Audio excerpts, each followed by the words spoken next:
according to Vastu is the best shape because the energy inside is balanced. So, in their system, what they have is that their highest reality is what they call Purushottam. That's your philosophy. That's me, not my philosophy.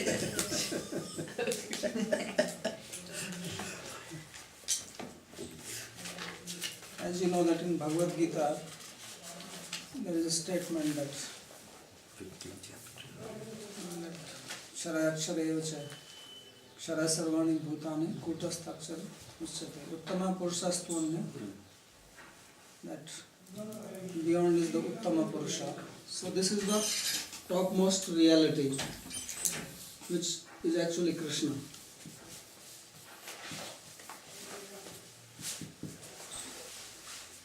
Okay.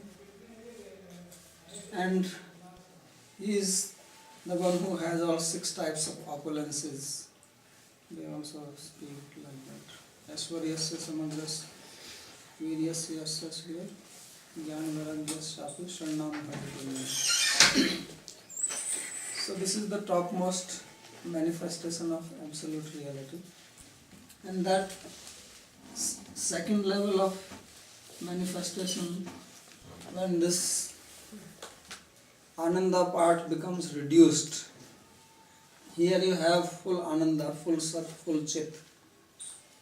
And when the Ananda part becomes little reduced, that is they call as Akshara.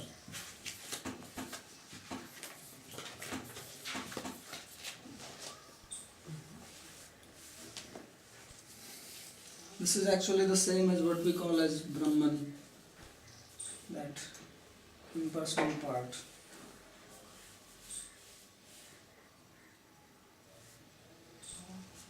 When all the 3 are reduced, No, Just Ananda. only Ananda reduced. Yes. A little bit only, you said, not completely. Yes. Lawyers here. Did she say another thing?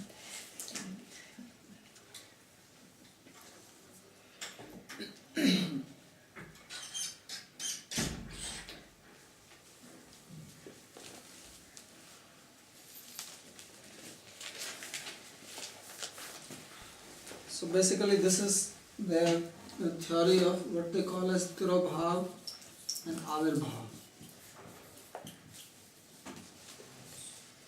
Tirobhav means like disappearance or concealing.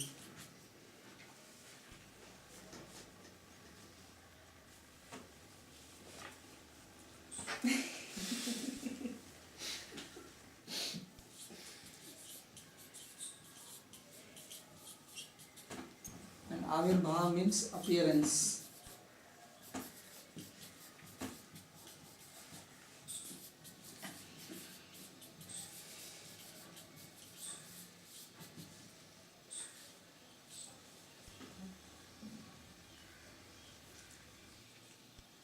So Vallabha's theory is of Tirobhav, concealing, and Avirbhav, manifestation.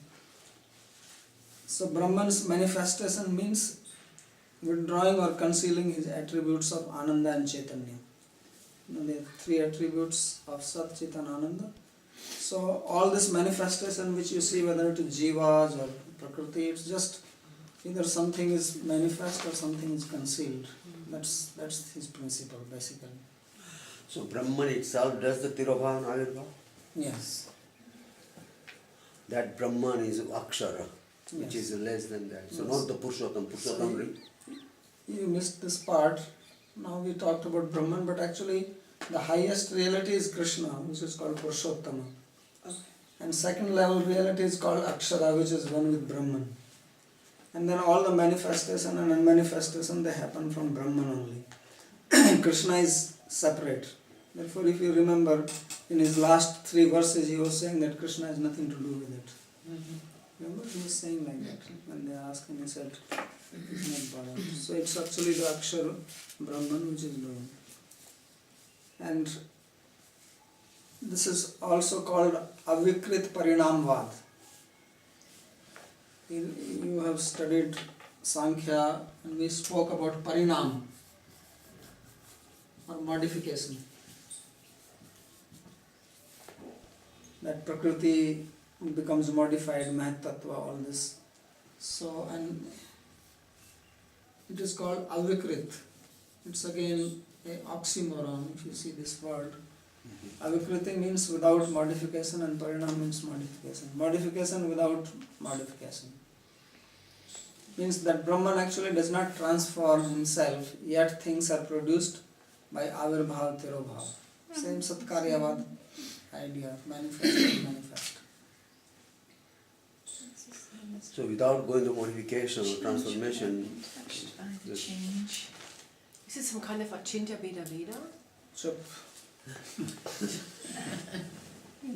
Don't talk.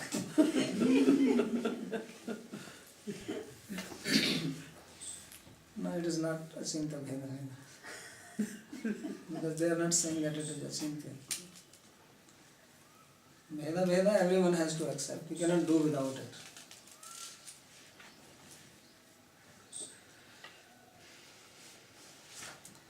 So what causes the Tirobhav and Avirbhav? That is will of Brahman. The will of Brahman causes this. Ekoham bhavusyam, I am one, I want to be many. He desired, it happened. Nothing. You don't need Maya for that. It is his desire. So, in the fullest manifestation of all these attributes is the transcendent Brahman, which is Purushottama. Brahman is a common word used, but it is also a special word, who is identical with Krishna. Without any change in his entity, he conceals his Ananda aspect considerably and manifests as Akshara. So not only little but considerable. Because Brahmananda is very little in comparison to Bhakti Ananda, so he also accepts that. So because there are scriptural statements and he goes according to Bhagavatam. So when this Ananda becomes very much diminished but not zero, that is Akshara. That is, in our philosophy we have three, if you remember, Brahman, Paramatma and Bhagavan. So this is the Bhagavan and this is the Brahman, and then Paramatma comes from Brahman. that's a different thing. There Paramatma will come from this, because from this only come the jivas and Prakriti, everything comes from this. In our case, all this was coming from Paramatma. Here it is different. It still comes from Paramatma, but Paramatma is part of Brahman, it comes from Brahman. Yeah, So one step reverse basically. yeah. So then it is the Paramatma who causes the Tirobhav, Avirbhav? No. No. It's Brahman Brahman. causes Tirobhav. Brahman. Brahman causes Tirobhav. Because this Brahman is not qualityless Brahman of Shankaracharya. Remember that. It's only little Ananda is less than, but it has Satchit Ananda. And it is all pervading. So he conceals his Ananda aspect considerably and manifests as Akshara. Akshara is Purushottama as the impersonal absolute pervading everything, as indweller Antaryami and providing the base or source from which other categories take their origin. When the Ananda nature is completely concealed, the Jiva category of individual centers of consciousness comes into being. So Jiva means now when from Akshara there is no Ananda at all, then you have Jiva. So only there is, we have existence and we have consciousness, but we have no Ananda. So Jiva has Chit, consciousness and Sat, existence, only as their nature and is devoid of Ananda. So he also agrees that there is no dormant love in the Jiva. That's an important point. The Jiva comes out of Akshara as sparks come out of fire. They are all parts of Brahman. When both Ananda and Chit are completely concealed, we get matter. So matter is only Sat, means it only has existence. It has no awareness and no Ananda.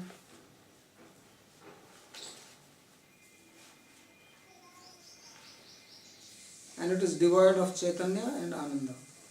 All these manifestations are the very Brahman, wherein his higher nature is only concealed and not destroyed or sublated. So even Prakriti, even Jiva, even this, they are all Brahman, Only thing is that something is unmanifest in them, something is concealed. That's all. It's not like Sankaracharya that Maya comes and it makes it appear like this and reflects and all this Avchedvavan and Pratibimbavan, nothing like this. Is that based on Shastra? And there is no need of any relationship here. Because Jiva is also Brahman. Sounds very No need to relate it with anything. It's Brahman only. This is how Brahman exists. Sarvam khalu idam Brahman. Vallabhacharya said that's Upanishad saying that everything is Brahman. Sankaracharya has messed it up to explain. He says this is the way, it is Brahman only. Everything is Brahman. But at different levels, different degrees of Brahman. There's nothing wrong with that. It's all sweet. Less sweet, more sweet, more sweet, completely sweet. So it's all sweet. So this sounds much more profound. There is no hole so far you can find it. You're saying any No, how is it? So he's basing this on Shastra? everything on Shastra. Yeah, because he willed, he became like this, he became the statement that sparks are coming, this all the jivas are like that. So jiva for him are not beginningless. They are coming like sparks. As we have beginningless jiva, it is coming. So they can manifest at any time. And also he thinks that they're same substance, but the complete Brahman at one point becomes, they're always together, they're always separate, also when the jiva sits in the Brahman. It has its own individuality. They have its own individuality. This is really strange, I don't know. And he also And speaks of Anadi. if they are there with Brahman, and then how they come and become jiva. I don't know. How they come? It's like the spark coming out from the fire. Yeah, it's fine, but fire is a material thing and it belongs to material energy, external energy. The Brahman is the internal energy, and suddenly the internal energy it becomes sparkling, something. So these are the holes. When you start thinking like this. Since he already pointed out one. So that means jiva has got prakriti in it. This is actually a defect in this philosophy. You are already pointing to a defect in the philosophy, and I said, stop, let me first explain it. So this is the problem in this philosophy. You are saying I don't see any hole. I mean, so far we have not seen, I'm just No, but this is the hole. Yes. That means Brahman has one part which is unconscious. You see? That means Brahman has one part in it which is matter. But we say that Brahman is not inert. But by this theory, actually there is one part in Brahman which is matter. So that means this defect is there in Brahman. Now how you say that it is completely pure? And then jivas are coming out like this, and where will they come out? When you say that sparks come out from the fire, then fire is here and jiva is here. But Brahman is everywhere. If they have to come out, they have to come out in a place where Brahman is not there. So where do they come out? Where do they go? So don't say, is it something like Achinta Bhedava?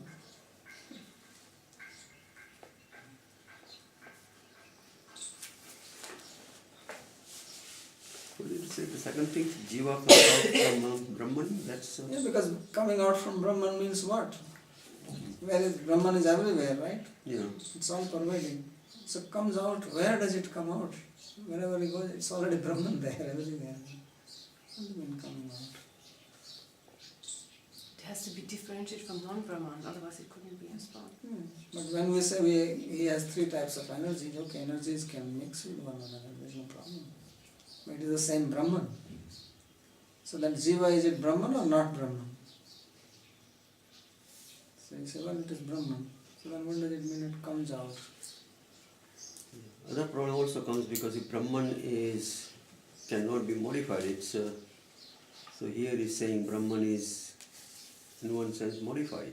So he has given this.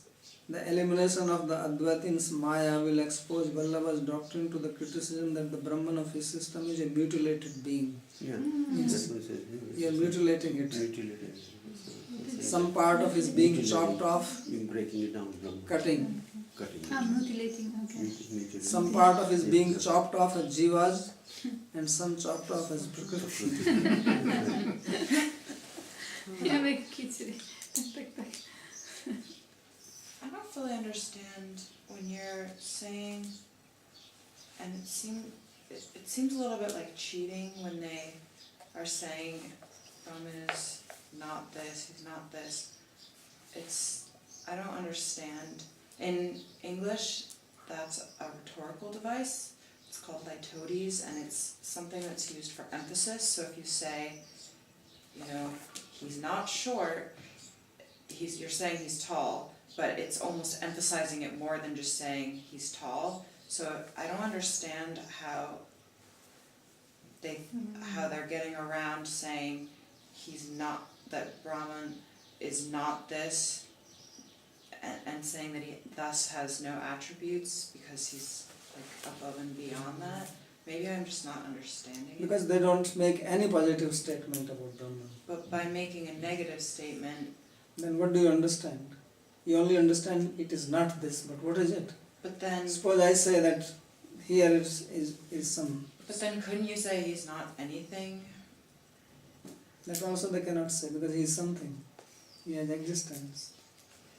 That's the problem. If he's not this, then I could say that a million times, a million things, and Yes. they would be contradictory to. So this is the argument put forward against them. What are you trying to say ultimately? Then they get into this idea that it cannot be described. They end up saying ultimately that you cannot describe it. So they do all this effort to describe Brahman. Finally they end up saying that you cannot describe it. So this is word jugglery. This is what? Word jugglery. Juggling with words. Okay. Not actually conveying anything. First you said this, and then when I said, but if you say like this, then I said, no, actually what I mean is this. And then I said, but this brings this, then ultimately say that actually word cannot define it. This is their ultimate. That there is no word to define it. Okay, that kind of makes more sense to me. That at least says that word is of material nature, and since Brahman is beyond material nature, words are too base, too simplistic that makes sense, but saying he's not this, he's not that, that just seems like flawed logic somehow. Yeah. But the question comes that if it is not definable by any words, then now what are you going to do? Then what is your practice and what do you realize? Yeah. All these problems come. And if he is not definable by words, then what is the use of all this big shastra and revelation and this and that? Then why? Okay, you are talking about something which is unapproachable. Then don't talk about it. Then leave us alone. Let's go to bar and drink.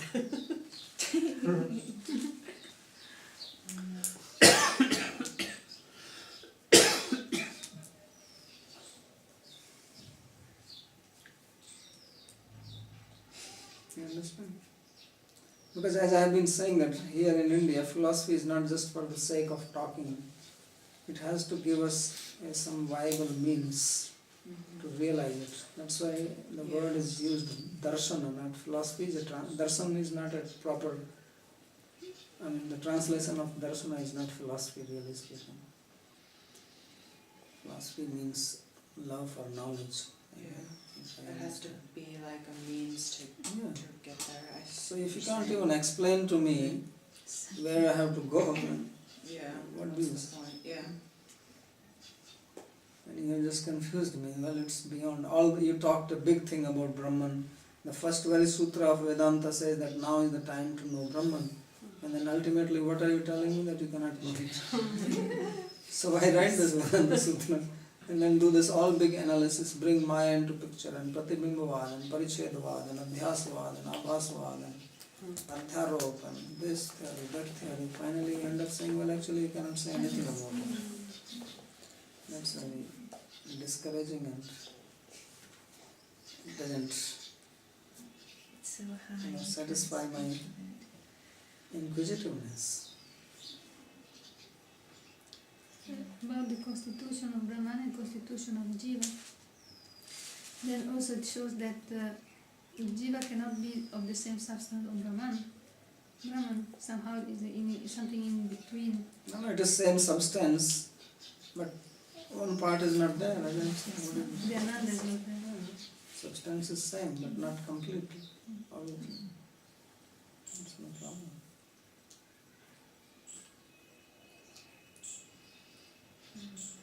Like if you make, About the eternity of, this quality. if you make, suppose you make palak paneer, you have spinach and paneer in it. Paneer, this cheese. And then I only take the spinach part and not the paneer. So now the content is not different, but something is not there, that's all. Brahman is the complete thing, and I am not taking. Some guy is only interested in the paneer cheese part. Then what I want to say is that the aspect which is an eternal. Brahman is eternal, right? Yes. Doesn't have beginning, doesn't have any end, and it has a substance which has these particular qualities, let's say. Then they say that like a spark and a fire, and then at one point, if it's eternal, it always like this. How at one point this spark becomes anandaless? But it comes out of it. That's the theory of disappearance and appearance. So, Losing the quality of something which is always like that. Yeah, that is the theory. I'm trying to understand. when we were studying Sankhya, it seemed Purusha and Prakriti were separate entities, and Purusha needed Prakriti to become Nullify. realized. Yeah.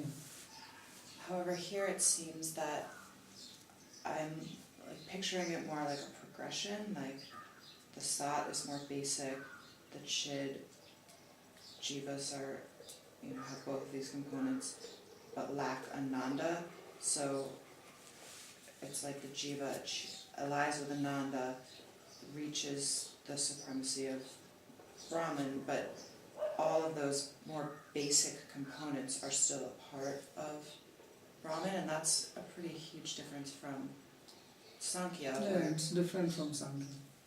okay. Much different.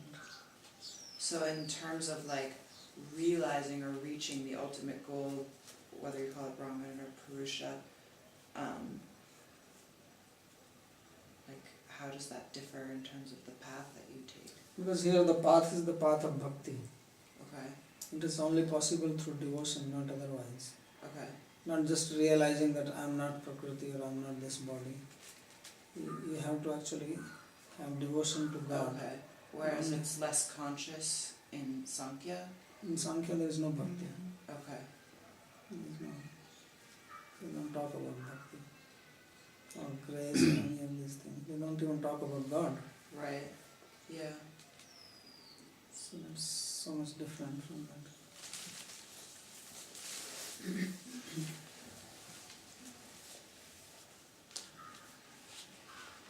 So then other thing which we have to, so this part is clear, right? Now you know why it is called Suddha Dvaita. Suddha means without Maya. Suddha means pure. And see things that this Maya is that which is bringing Sankaracharya and then this Maya part into it. And that is causing all trouble. So his philosophy is also called Brahmavad sometimes.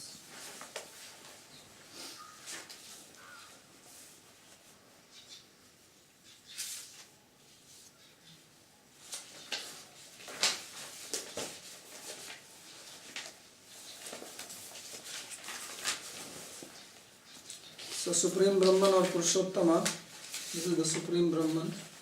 And then he has immediate emanation is Akshara. An emanation of Brahman in this system means presentation with the concealment of essential nature in some respects. Akshara is Satchidananda, in the Ananda aspect considerably concealed. We spoke. He is lesser than Krishna, the Purushottama, who alone is Satchidananda in fullness. The Akshara is the impersonal being, which is Brahman, with whom the Suddhadvaitins identify the Brahman. And it is interesting to note that Sankara system, the personal is the Apara Brahman and impersonal the Para Brahman. In Shankaracharya system, this is lower and this is higher. Because they consider Krishna as lower, influenced by Maya. So here he has twisted it. In Shankara system, Brahman is the highest thing. And this is lower than that. So he has put Krishna above and Brahman down. So that is one part. Then now comes the conception of Jiva. So this impersonal Akshara is the source of Jivas and the world of matter also, and also of indwelling spirit, the Antaryami. So it has been already stated that matter does not mean anything different from Brahman, but he himself with Chit and Ananda nature concealed completely, and Jiva is like this. But when its Ananda nature is restored in liberation, it acquires all Jivanas. So now the Jivas are limited, and when it becomes situated at liberation, then he gets Ananda feature in it. So then it becomes all Bhagavaji. Something which is infinite or unlimited, how could you make it a limited? Something which is infinite. That is by his will.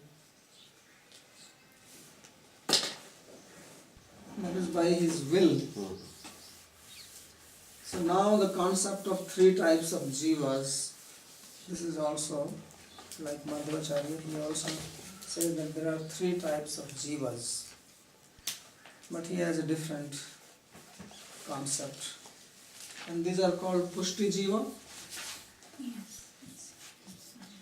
Maryada Jiva,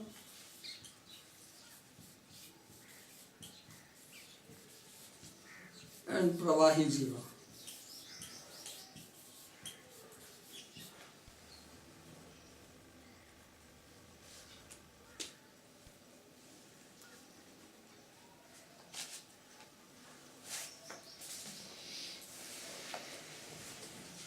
Three types.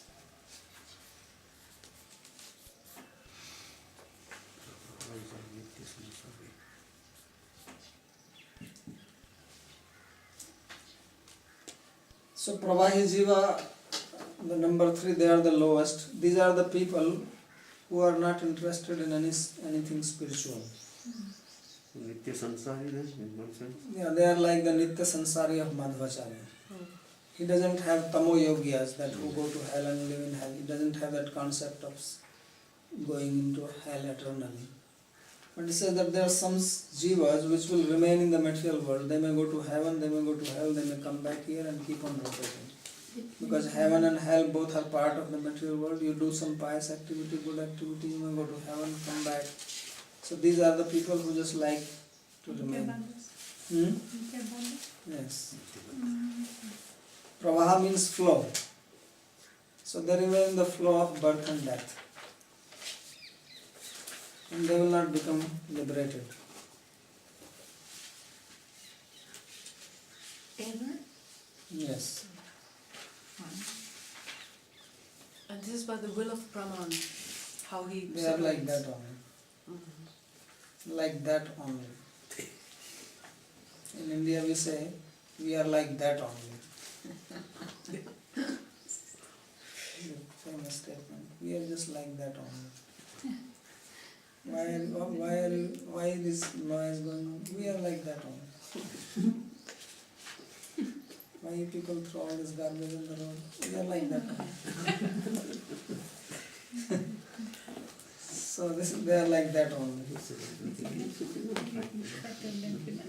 all right.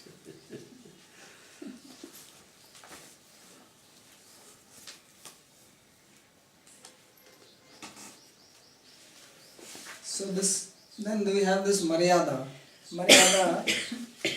Maryada, the word Maryada means to follow certain, what do you call it?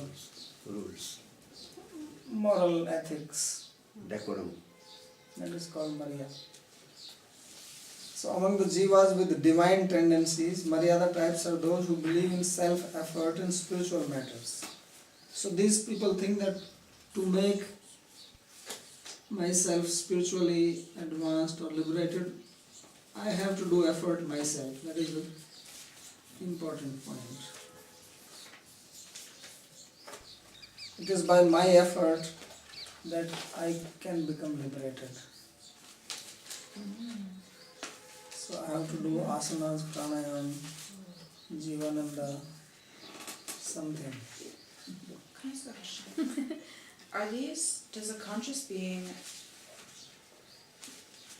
by his or her own will or devotion, choose which one of these you're part of? Or, because it kind of sounds like the people that are never going to be liberated are just never going to be liberated, but what if in some new life they have like a change of fate and they want to study and they want to... No, according to him, it will not happen to them.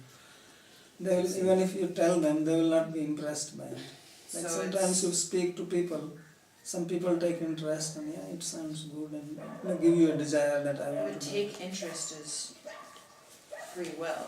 Are you saying people are fated to Yes, be in one of these three? right, right. So then how is there really ever any effort if people are already fated No, to they will be... make effort only in their realm.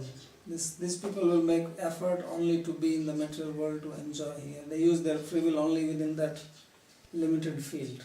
They will not utilize their free will that I want to become liberated or I want to go to God. They will not use their free will for that purpose. But they can't if they're already fated to be... Yes, that's what I'm saying. They are fated to be like this, therefore they cannot use their free will for that purpose. They will use their free will only for materialistic things. I want to be the President of America. I want, what you call, some house on an island, some desires like this. It's not really their fault, they just... It's not their fault. They're like that. They're like, that's why I said they're like that only.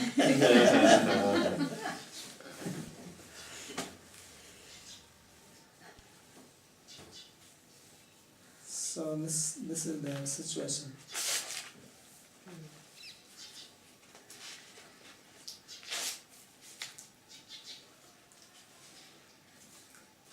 So these Maryada type are those who believe in self-effort in spiritual matters and stick to the Vedic disciplines or to the path of yoga or dhyana, not to bhakti. But they will take to this process. Or even if they take to bhakti, they think that it is only because of my effort. So the term Maryada means living and striving within the limitations of laws and disciplines. So this is what Rupa Goswami calls as Vaidhi Bhakti. Although I've read a nice article written by Syam Manohar Goswami, which I was mentioning his name. He does not agree. He says this Maryada is not same as Vaidhi, nor is Pushti same as Raganuga. And the Rupa Goswami says this. And he says that if at all the story of Jiva Goswami having a debate with Vallabhacharya, which is commonly spoken in our Sampradaya, then probably it would have been on this point that Rupa Goswami wrote that this is Pushti and this is Maryada, and Vallabhacharya would have read it and he would have said disagreed on this. But it's not.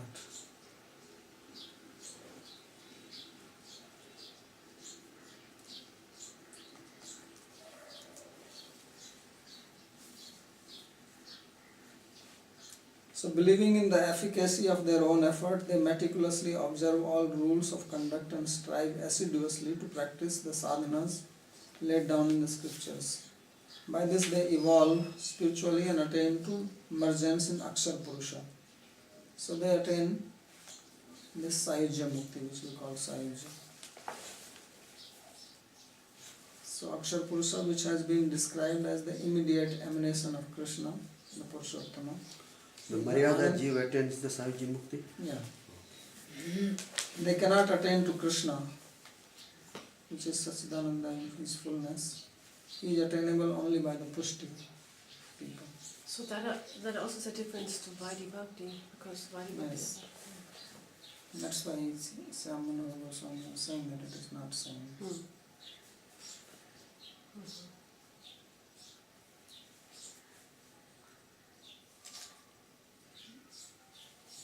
So it is possible because you see they are contemporaries. Vallabhacharya was still writing his books, and he is also not so clearly pinpointed, and Rupa Goswami may have had probably just a dialogue, heard something, and he writes that some call it Mariana, some call Raganu as opposed to. It's quite possible. Because as it is explained, it is not very good. We accept all 5 kinds of Savji, Mukti in Vedic Bhakti. Yeah. It's just because the word Maryada has the same connotation as Vedi, basically. Just similarity of the word meaning, but doesn't mean that it's same. So these are this type of people. Then the most interesting are the first type of people, which are called Pushti. This word Pushti he has taken from Bhagavatam. In Bhagavatam, 2nd Canto, 10th chapter, and in the first verse itself, there are 10 characteristics of Bhagavatam which are mentioned. Atra sarga visargasya.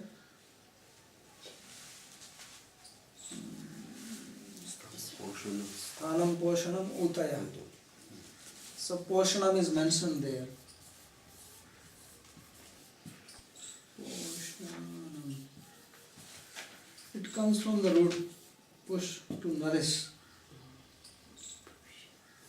By applying yud pratyaya on push you get poshanam. Poshanam actually means nourishment.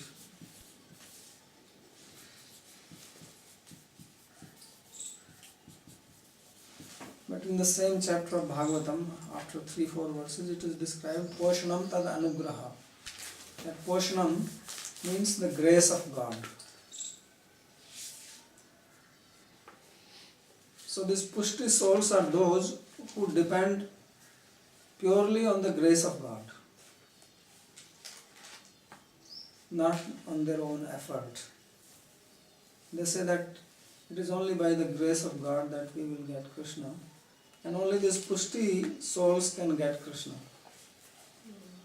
not others. Just seems like favoritism to me, like Yeah. it's So like don't worry, that's why we are not following this class. We are following which is called Achintya Bheda Bheda. And in there we don't have anything like that. Everybody can get Krishna. Everybody can go to hell. Everybody can get anything. otherwise you just get lazy and make excuses for yourself, you know. Prabhahi, You explained earlier that it was actually Krishna who asked Vallabhacharya to start up his own No, sampradaya. don't ask me why Krishna asked him. Yeah. That you asked him. How can I answer Because that? I'm hearing this and I think that, that just doesn't match. Well, it's the same thing. We ask, they give instruction to Madhvacharya, and you know what Madhvacharya did. So it's hard. You see, variety is the mother of enjoyment. When you are here, so you are now able to hear so many philosophies, and then you take your own philosophy and you fix on it very nicely, and you think, look, this is the real thing. If there is only one, then there is nothing to compare with. There is no joy in that. Now you can feel that you have a sense of superiority. So you feel some happiness, and you become more fixed on your process, isn't it? seems like a lot of people in India that way, all these various philosophies. Yeah, here these are just major philosophies. Now you should know that every school has got further I'm sure. branches. So this is the land of philosophies. Philosophies were sprouting here left and right. Yeah. Just like Mary Bhagwan. Like sparks flying from That's a good analogy. so many avatars, so many gods. That's what I already told that. Just like in the West, the scientists, they are inventing so many things all the time. Every time a new product is coming in India, they are inventing these things. This was their business. They were in God business. It's God invention, fabulous. Yeah, it's a fact because after studying this, then when you study what Jiva Goswami says, then you will know the greatness of him and clarity of his thought. Otherwise, if all this is not there and you say, well, he's great, then we don't know how great he is. So then you know that what a genius he is. That he clears up all this mess and gives you very crystal clear philosophy.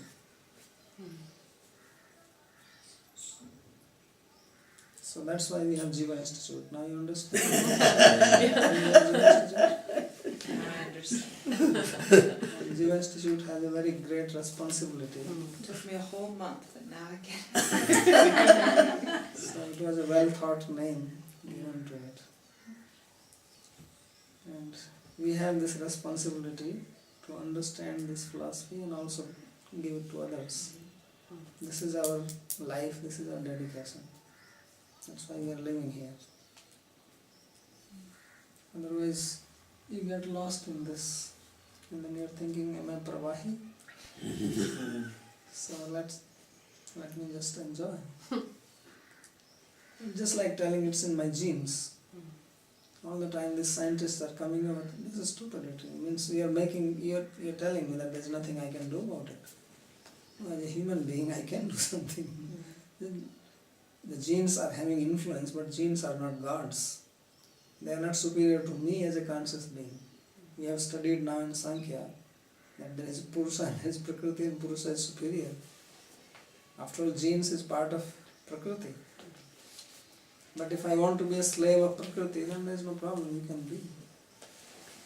Then you are not a human being, you become a machine. Turn on the switch, the fan runs, turn it off, it doesn't run. Gene says like this, go for chocolate, you go for chocolate. Gene says, okay, eat the cake, eat the cake. Smoke, smoke. So you are a machine. When you have no will, you have nothing. When it says that there are three kinds of souls here, they would look at the qualities of the person and then determine, oh, you're this one, you're that one. Who will you're that look? one. Who will look? They will. Who? The who? Those in the Vallabha Sampradaya. No, Because they I'm don't. thinking, what souls are members of the No, Sampradaya? they don't look anything like this. They don't have a meter test. I'm Oh. just saying that this is how people are and they are the pushtis. Because they already know that. Therefore only they will go to Krishna. And if you are also hang around them and you like what they are doing, then you are a pushti also.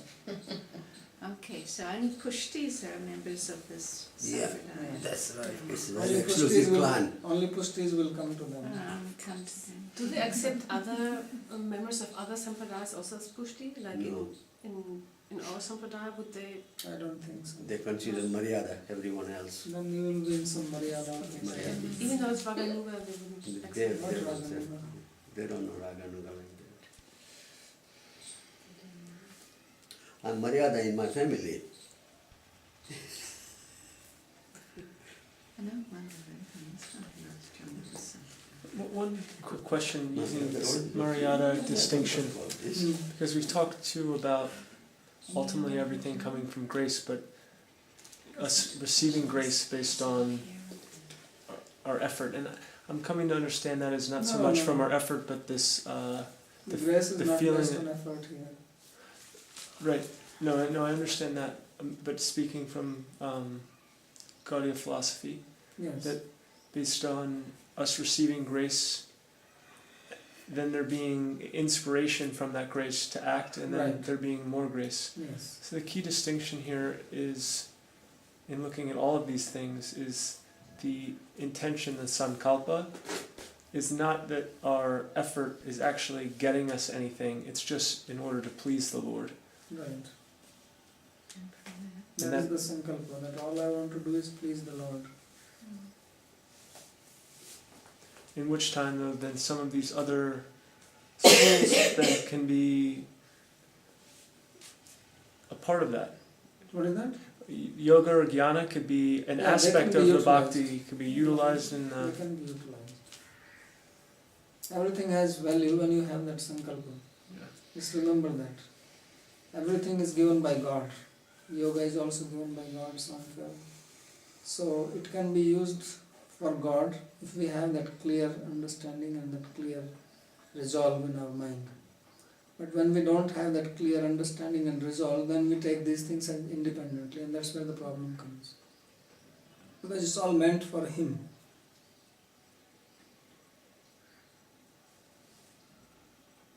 It's not somebody else's creation.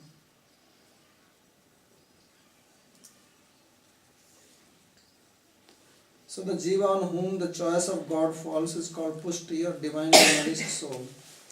He is one who is accepted by the Lord as his own. The sign of such jivas is that they have an innate and unconditional love and attachment to the Lord. Naturally, they have it. So the love is not something stimulated by external conditionings, but a reflection from the soul of the light of the divine favor that has fallen on him. It is therefore an entirely different order from the types of devotional capacity which the Maryada Jivas possess. The Maryada Jivas are at best motivated by the desire for moksha. That's why I said that they will go to Akshar Brahma. Or release from the material world and merging into the impersonal Brahman. And they depend on the effort they put in it. To them, devotion is only a means for this. So they think that devotion. Therefore, if you study Ramanuja's philosophy or Madhvacharya's philosophy, they also actually ultimately talk of liberation only, and they use bhakti for liberation. It's a fact. You can read their book. They don't consider that bhakti is the ultimate, although they will say that we go to Vaikuntha and we will be liberated and we will. Obviously, they are not talking about liberation in the form of merging into the Brahman. You know, there are 5 types of liberation. One is that you can merge in Brahman. One is you live in the abode of the Lord. When you have form like God, you have opulences like God, you live close to God. So, what is that? Sayujya, Saulokya, Sammitya, Sastri. Same opulence as God, same proximity, form, and living on the planet and merging in Brahman. These are 5 types. So we Vaishnavas, none of the Vaishnavas are interested in merging in Brahman, because then you lose your identity. So there are 4 other types of.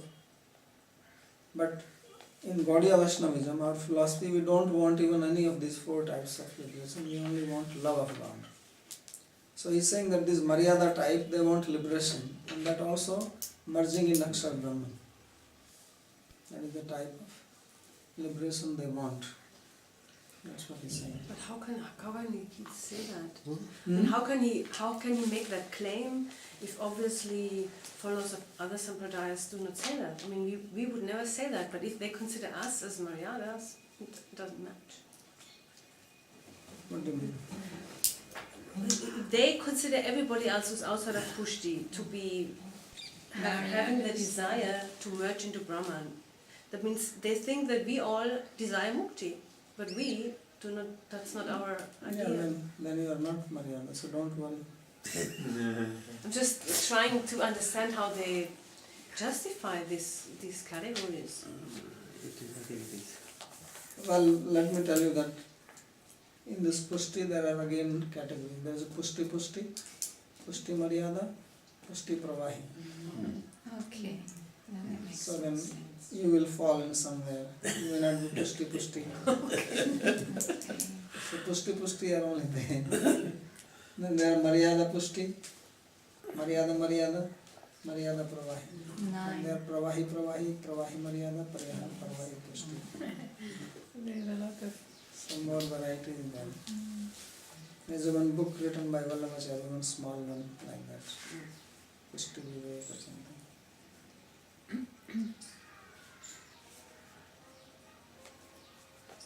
So, but in general, Maryada Jivas are best motivated by the desire for moksha.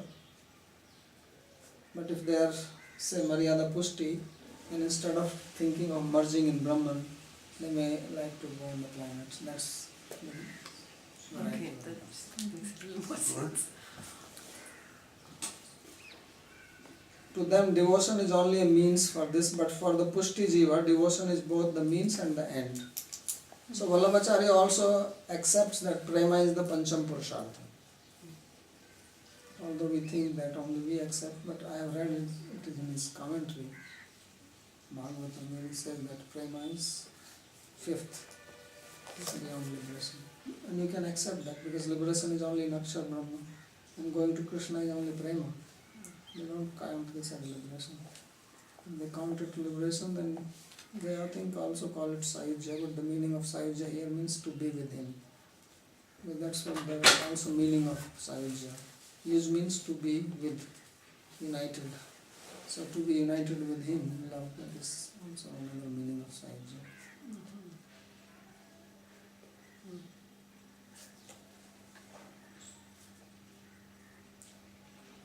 So this Pushti Jiva may practice devotional disciplines, but it is more as an expression of his innate inclination and not as a condition for securing his grace. The divine will is omnipotent and nothing can compel it. The soul has been brought into existence for the service of the Lord, and the Pushti Jiva is one who fulfills this by throwing away even moksha or freedom from transmigrating existence, and fulfilling the service of the Lord with the body, in the soul, and in the end, whatever condition he is placed. Though he does not want moksha, which gives Brahmananda, he becomes eligible for the infinitely superior form of Ananda, namely Bhajanananda, or Ananda of doing service out of love, which can be had only in the service of Krishna, who is Purna Purushottama, the complete person, who is the source and essence of all Ananda. So then, this whole description of grace, and they also talk about Dasya, Sakhya, surrender, Atmanivedana. They say that the final stage of bhakti is called Parabhakti. Vallabha thinks that this graduated discipline is for Maryada. You know, this offering yourself to God, doing favorable, all this. Or the law-bound jivas. Those who belong to the Pushti group could, according to a special revelation he had, start with the last part of surrender is that Atmanivedana. This is this where Pushti begins. The earlier ones being merely expressions of the loving relationship with God. Grace of God can achieve what the effort of man cannot. The admission to his devotional school, which is essentially the way of grace, is symbolized by a ceremony called Brahma Sambandha. So just like we have Diksha in our Sampradaya, when someone takes to the process officially in our school, we call it Diksha, or initiating ceremony. They call it Brahma Sambandha. So they will usually ask that, have you gone through Brahma Sambandha?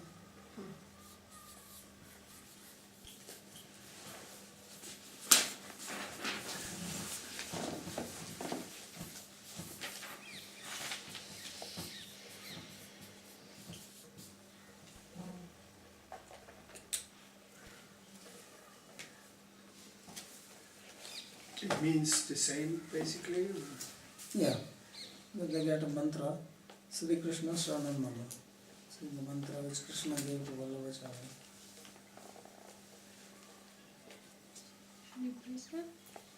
Sri Krishna Sharanam Mama. I'll write it down. Yeah, you can write.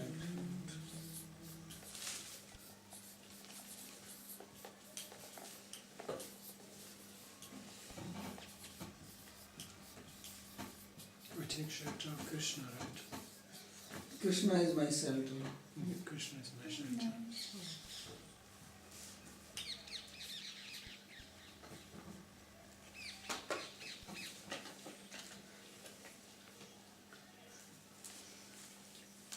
So he says that this is essentially way of vilas is symbolized by a ceremony called Brahma Sambandha, by which the jiva surrenders himself completely to God, gets absolution from all his past sins and starts on the new life of complete dependence on divine grace. The mantra of self-dedication uttered on the occasion runs as follows: I, whose Ananda nature has been suppressed by the misery arising from separation from Krishna for ages, now dedicate to Bhagavan Krishna my body, senses, vital breaths and mind together with their function, as also my wife, house, children, possessions, wealth and hopes along with myself. O Krishna, I am thy servant, I am thine. This Brahma Sambandha absolves one from all past sins. It is explained thus: just as the dirty waters of drains and small streams become one with the holy river Ganga on their mingling with it. This doesn't apply now, because now the Ganga itself has become polluted, and their dirt and refuse disappear. Now the Ganga has disappeared. So do the sins of those who surrender themselves to God get washed away when they get united with God. So then this is how the Pushti path begins, and then they follow.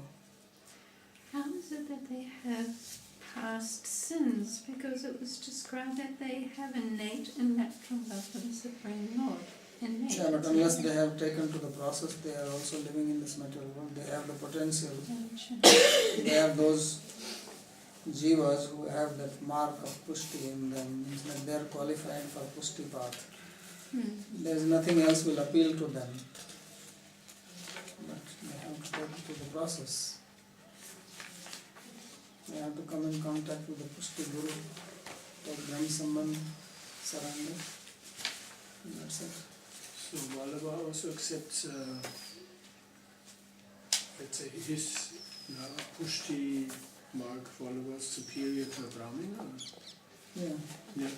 Well, it is Brahmana or Yeah, Brahmana. he's no other type.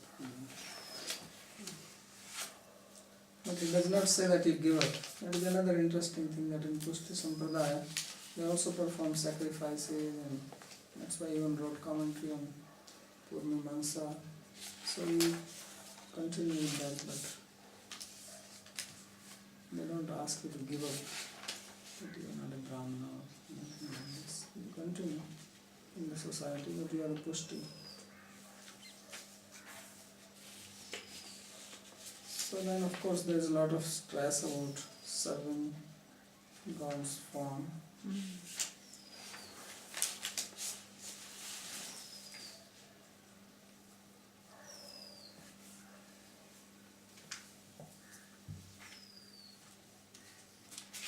They also accept Madhurya Bhav, but only for very limited people. Although the love of boy Krishna, that is Devi Krishna, is most widely encouraged form of devotion, the Sringara form of it, consisting in the expression of it through erotic symbolism, is also accepted and recommended for the select few qualified for it. So sometimes people think that in Vallabha Sampradaya it's only Vatsalya, and then you saying, oh, that's not really true. Because Vallabhacharya also writes about this. Do the things that these select fews have it in, is it inherent in them, or is it by their own? Yes, we remember that there are Pushti and Pushti Okay, so this further gradations in Pushti. So some are more Pushti than others. and does the guru see that and then guide them accordingly? or? That you have to ask them, I don't know so many details. So the 9 murtis or deities that Vitralnath Yes, gave to his sons, 9, right? they were all Navneet, Bala Krishna? Or? yes. Yes. Actually some of them are visiting Vrindavan now. Now recently one deity came. Yeah. I think They had a big festival in Yamuna Ghat, Yeah.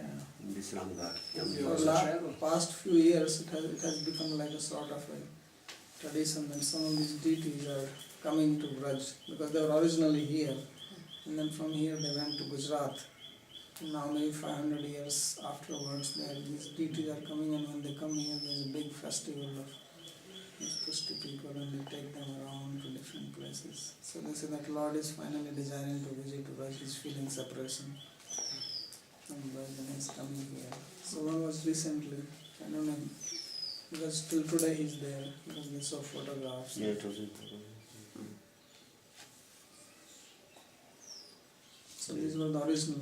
They call them Swarup. The word they use is for this deity is Swarup.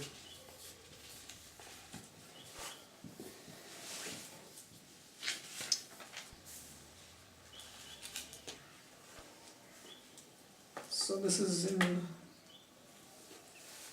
brief the philosophy of Vallabhacharya, and basically I have touched upon the main points. And many of these other points are similar, because they also accept that there are many jivas and we cannot become God or Brahman, as Advaita says. And we are atomic, and bhakti is the means and also the end. See, the highest, Krishna is supreme, Bhagavatam is the supreme literature. All these things they also accept. So it's in a way the closest to Gaudiya Vaishnavism. In some of these senses, yes, I would say. So he is, in this particular book he is given a sort of comparison. If you want, I can read that between them and Chaitanya Mahaprabhu or something. 237.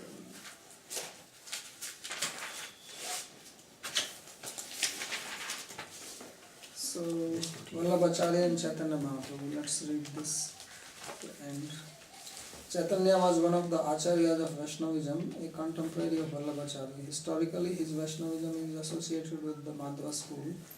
Due to some differences with the Madhva school, his philosophical school is regarded as an independent one. Chaitanya himself did not write any book. He was a more mystic than a philosopher, but his disciples Rupa Goswami and Jiva Goswami have written works on the nature of bhakti, element in the school. Baldev Vidyabhushan also wrote a commentary called Govind Bhasyam on the Brahma Sutras, propounding Achintya Bheda Bhedvad, which means that God by his nature is unthinkable and indescribable. Points of agreement and difference between Vallabhacharya and Chaitanya school. Both were the great acharyas of the devotional school of Vaishnavism. Both regard Krishna as Supreme Brahman. Both classify bhakti in two kinds, devotion as a means and love type. Vallabhacharya names the first as Maryada Bhakti and the second as Pushti. Vallabhacharya considers the love of the gopis as the highest, Chaitanya that of Radha as highest. Chaitanya, in Vallabha Sampradaya, they talk about gopis, but Radha is not like the supreme gopi or anything like this. Even this famous verse which says Anaya Radhito Nunam Bhagavan Hari Vishma Yanno Vihaya Govinda, that when gopis were having rasa dance with Krishna, and Krishna disappeared with Radha, leaving all the gopis, and then gopis were searching for them. So we interpret that this one gopi with whom Krishna left was Radha. They don't interpret it like this. For them it was some gopi, and even if has the name Radha, it is not Radha which people think maybe some other. So Vallabhacharya does not consider this. I think you also classified the gopis in three classifications, Sattvic, Rajasic and Tamasic. Yes, but that has nothing to do with the material Sattvic, Rajasic and Tamasic. That is another misunderstanding. One of Vallabhacharya's very peculiarity is that everything, whenever you read his commentaries, he brings these three divisions. This is like he's a pet formula. And when he talks about commentaries on Bhagavatam, he is very systematic. So his commentaries are very scholarly. He will define that this canto has got this many chapters, and these chapters are talking about this, and these many chapters are talking about this, and these many chapters this, and this chapter has got this many slokas. This slokas talk this, and that slokas talk this, and this sloka. And he relates very nicely many of these things. His commentaries are very complex to understand, language especially. Without studying from a teacher, I think it's impossible to understand what he's saying.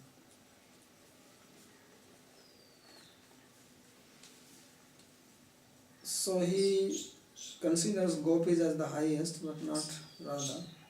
Vallabhacharya's philosophy is known as pure non-dualism, Shuddha Advaita. Chaitanya is unthinkable or inconceivable identity in difference. Vallabhacharya explains away the apparent contradictions in the nature of Brahman by attributing them to God's will. But Chaitanya explains them by the concept of inconceivability of God's nature. So now we know that he says that it's by God's will that this happens, jivas are like this, nature is like this. And we say that this oneness is oneness and difference and it is inconceivable. Vallabhacharya considers being and consciousness as constituting the parts of God's nature and bliss as the essence of God. So being means this Sat and consciousness is Chit. The Chaitanya school considers them as the powers of God inherent in Him.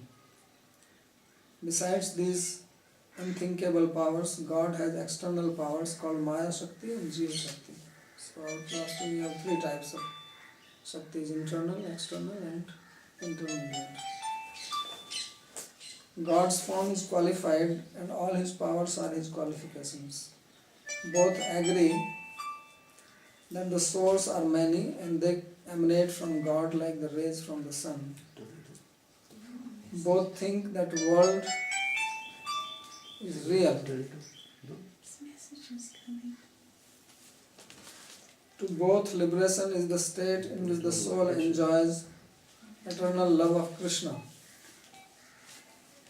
The Vallabhacharya school no doubt teaches the mode of reciting God's praises as a means of experiencing His love like Chaitanya, but it is only during the state of Nirodha. So that is also different. He considers Nirodha as the ultimate thing.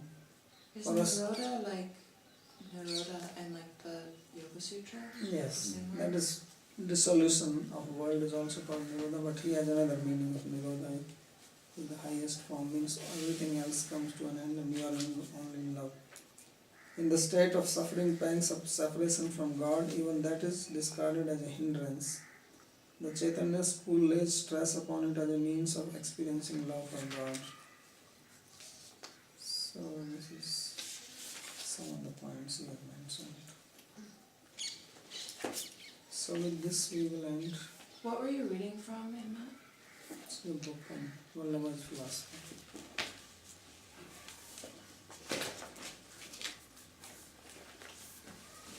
Oh, thank you.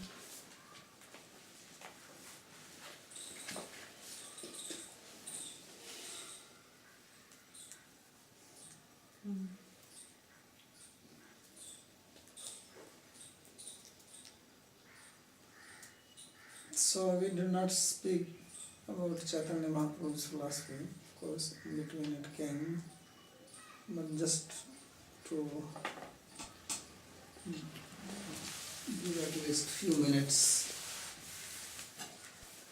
And I have already spoken that. His philosophy is called Achintya Bhinaved.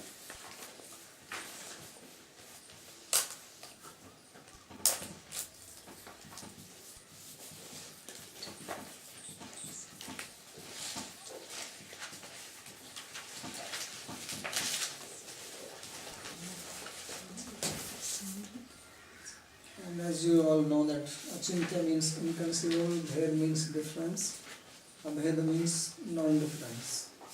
Means inconceivable, different and non-different simultaneously. So what he says is that God has energies and he is the energetic, and the relationship, which is always the problem here, is that energy is both different from God and also one with God at the same time. And how is this possible? He says this is because he has inconceivable power, therefore it is possible. So one of the very important points to understand in this philosophy of Chaitanya Mahaprabhu is that God has inconceivable power. Inconceivable means that he can do things which ordinarily are not possible, or which defy the known laws. The laws, it can defy the law of gravitation, law of motion, or law of weak forces, strong forces. They have 4 basic laws in the field theory, in the science now. So God is beyond those laws, He can defy all that. And therefore such a thing is possible. So in that sense, this philosophy is a mixture of mysticism and philosophy. Because to say something like this is not a philosophy, that it is inconceivable. Now you are bringing, but if we see the reality happens to be like that.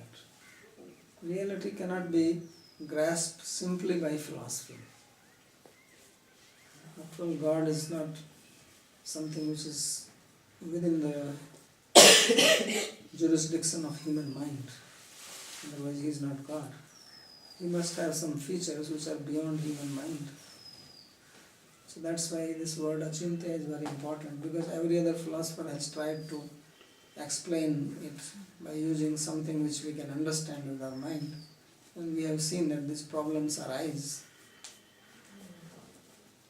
So therefore he says that this achintya, another meaning of achintya he gives, literal meaning is inconceivable, unthinkable, but he gives another meaning, achintyam shastraik gamyam, that which we understand only from Shastra. Achintya is not that it cannot be described. As Shankaracharya says, anirvachniya. So therefore this word achintya should not be confused with anirvachniya. So Jiva Goswami is not saying, and many times people say, oh, you are just using now another word, try to escape. No, he is not trying to escape. By using anirvachniya, you are escaping, that you cannot describe it. He does not say that you cannot describe it. He says you can describe it, but it is known only from Shastra, because human mind cannot grasp it, understand it, think of it. So Shastra is explaining this, and then he gives an example that just as you have, or at least in folklore, we know that there was supposed to be something called touchstone. So touchstone, if you touch that touchstone to iron, then iron changes into gold. It is a belief. But that does not change the touchstone itself. So touchstone remains touchstone. It does not diminish in its power, nor it undergoes any modification. And yet it is doing something. So this is inconceivable according to the laws. Because whenever some work is done, there is exchange of energy, some energy transfer, this, that, something must be reduced. So like that, God is doing things, and He is the fountainhead of all energies. And by His will He can do all this without diminishing, without reducing, and without undergoing any modifications. So therefore He has this material world which is part of His energy, but by His inconceivable power He remains separate from it without becoming influenced from the modifications of this material world. So this way God remains perfect, and yet there is a material world, and yet the material world is not independent of God. It is within God, dependent on God, energy of God. But by His inconceivable power, He is not influenced by the modifications of the material world. That's why He is God. He has that power. Just like the touchstone is not influenced, it remains touchstone. So that inconceivable feature is the most important thing to be understood about God. It may not sound philosophical, it may sound mystical, but that's what God is. And if we can digest this fact, then other things become philosophical. When He has energy, then His energies are manifesting. So there is substance, there is time energy of God, there is jivas, and the jivas have their karma, and everything has a nature. So all these things, they function together and the creation happens. So kala karmasya jivasya dravyam karmasya kalasya jivasya bhava evacha vasudeva prithagbhinno nanyasti prakata. So then the same God manifests as jiva, He manifests as time, He manifests as matter, karma, the nature of the objects.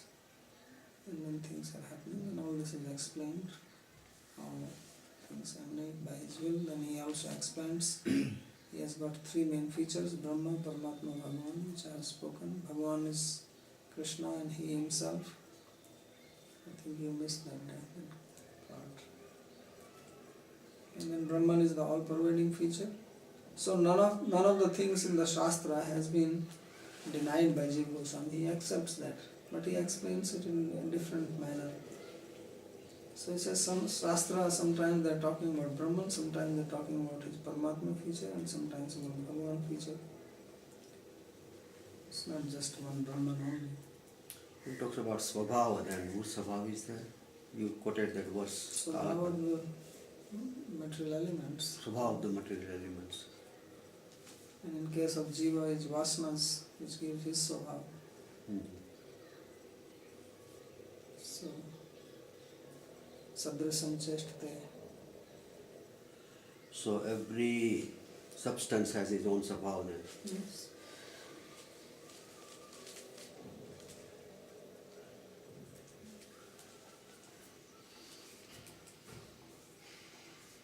So this is how this philosophy is based. And then we as living beings, there is no gradation. The gradation is only at the physical level, which we all perceive, that we are all different from each other. At the level of soul, everybody has got the same potential. And everybody is qualified to attain the highest, which is love of God. If we do not follow spiritual path, then we are under the law of karma. According to our karma, we get the result. We will be born here. If you want to get out of it, then there are basically two destinations. Either we can merge in Brahman or we can be with Krishna. We can follow Gyan Marg or we can follow Bhakti Marg. These are the two major processes. And then there are a mixture of these things. There's Gyan mixed with Bhakti and Bhakti mixed with Gyan and variety, but predominantly there are two processes because there are only two destinations. Paramatma is not a destination because Paramatma is a feature only to control the material world. Ultimate destination is that either you merge in Brahman, you forget about your identity as a separate being, or you be with Krishna on his planet. And there also there is so much variety. It's not just one uniform thing. So those are then all details. And the process of getting out of the material world is only bhakti, because even if you follow the path of jnana or ashtanga yoga, without bhakti it is not possible to become liberated. That's why even Patanjali has 3 times included this Ishwar Pranidhana. Without surrender to God it is not possible. So then why not just follow the path of bhakti only? Why did Patanjali start, I don't know that much about this, but it seemed to me that he started by saying you can follow yoga, you can meditate on anything, but then as the sutras progressed, it seemed like he did come to that conclusion, Ishvara Pranidhana, the only way. But why all of the... This is because, as I said, that he wants to be little secular, accessible to more accessible to more people. Okay. That is the whole idea.